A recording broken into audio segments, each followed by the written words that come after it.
E segundo Reis. Embora sejam dois livros separados em nossas Bíblias, eles foram originalmente escritos como um livro contando uma história unificada, que começa no livro de Samuel, que acontece antes desse. Então, Davi unificou todas as tribos de Israel em um reino. E Deus prometeu que da sua linhagem viria um rei messiânico que estabeleceria o reino de Deus sobre as nações e cumpriria as promessas feitas a Abraão. Assim, o livro dos Reis conta a história da longa fila de reis que vieram depois de Davi e como nenhum deles cumpriu essa promessa. Na verdade, eles levam a nação de Israel diretamente ao desastre. O livro foi desenhado para ter 5 movimentos principais. A história começa e termina com foco em Jerusalém. Primeiro, com o reinado de Salomão e a construção do templo, e depois, nessa última sessão, termina com a destruição de Jerusalém e o exílio de Israel para a Babilônia. E a história que leva a essa tragédia é o que compõe as 3 sessões centrais. O que explica como Israel foi dividido em 2 reinos rivais, como Deus tentou impedir a corrupção de Israel enviando os profetas, e como o exílio se tornou a consequência inevitável do pecado de Israel. O livro começa com 2 capítulos sobre o reino, passando de Davi, que estava velho, para seu filho Salomão. E as palavras finais de Davi a Salomão são muito semelhantes às de Moisés para Josué e de Samuel para o povo. É uma chamada para permanecer fiel aos mandamentos da aliança e viver em aliança somente com o Deus de Israel. Mas as palavras de Davi parecem que são vazias, porque Davi e Salomão conspiram a consolidação do novo reino através de uma série de assassinatos políticos. Não é um bom começo. O melhor momento de Salomão acontece quando ele pede a Deus por sabedoria para liderar Israel, e ele até conclui o sonho de Davi de fazer um templo para o Deus de Israel. Aqui a história realmente para e descreve detalhadamente o desenho desse templo. Assim como o desenho do tabernáculo na Torá, há também uma série de itens de ouro e joias e representações de anjos e árvores frutíferas. São todos simbolismos representando o Jardim do Éden. É o lugar onde o céu e a terra se encontram, onde a presença de Deus mora com seu povo. Mas assim que Salomão termina o templo, ele toma decisões terríveis e o reino desmorona. Ele começa com a decisão de se casar com as filhas de outros reis, centenas delas, por alianças políticas. E ele adota os seus deuses e introduz a adoração daqueles deuses em Israel. Salomão, em seguida, acumula quantidades enormes de riqueza, constrói um exército enorme e até institui o trabalho escravo em todos os seus projetos de construção. Agora, se você voltar para a Torá e olhar as diretrizes de Deus para os reis de Israel em Deuteronômio 17, Salomão está quebrando todas elas. No momento em que ele morre, Salomão se parece mais com Faraó, o rei do Egito, do que com seu pai Davi. A próxima seção do livro começa com o filho de Salomão, Roboão, agindo exatamente como seu pai. E é uma história muito triste de ganância e desejo de poder.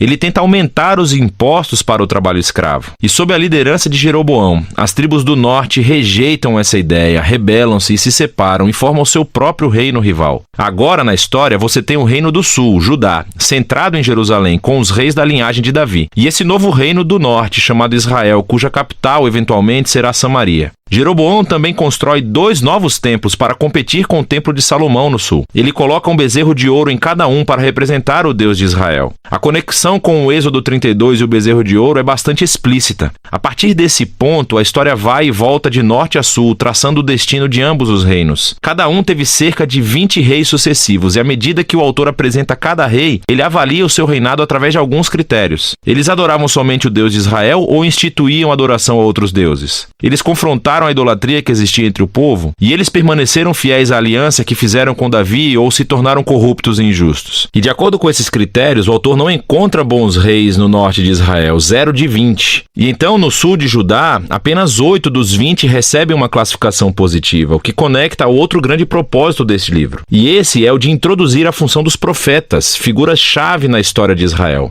Assim, na Bíblia, os profetas não eram cartomantes, pelo contrário, falavam em nome do Deus de Israel e exerciam a função de vigilantes da aliança, o que significa que eles clamavam por idolatria e injustiça entre os reis e o povo. Eles estavam constantemente lembrando a Israel do seu chamado para serem uma luz entre as nações, para que obedecessem aos mandamentos da Torá. E assim, os profetas desafiaram Israel a se arrepender e a seguir o seu Deus. Nessas sessões centrais de cada rei, Deus então levanta os profetas profetas para responsabilizá-los. Os profetas mais proeminentes são os do norte, Elias e o seu discípulo Eliseu, bem aqui no meio do livro. Elias era um homem selvagem, vivendo no deserto, e seu arqui-inimigo era o rei do norte, Acabe, e a sua esposa cananeia, Jezabel. Juntos, esses dois instituíram sobre Israel a adoração ao deus cananeu Baal. E assim, em uma história famosa, Elias desafiou 450 profetas de Baal para uma competição, para ver qual deus era real. Ambos construíram altares e oraram aos seus deuses, mas somente o Deus de Israel respondeu com fogo. Depois disso, Acabe usa o seu poder real para matar um agricultor israelita e roubar o vinhedo de sua família. E Elias novamente confronta a injustiça de Acabe e anuncia a queda do seu reino. Elias finalmente passa o manto da sua liderança profética para um jovem discípulo chamado Eliseu, que pede por 2 vezes a autoridade de Elias. O que é fascinante aqui é como o autor contou 7 feitos miraculosos de Elias, e então ele apresenta histórias de 14 atos de poder de Eliseu. Ambos os profetas eram claramente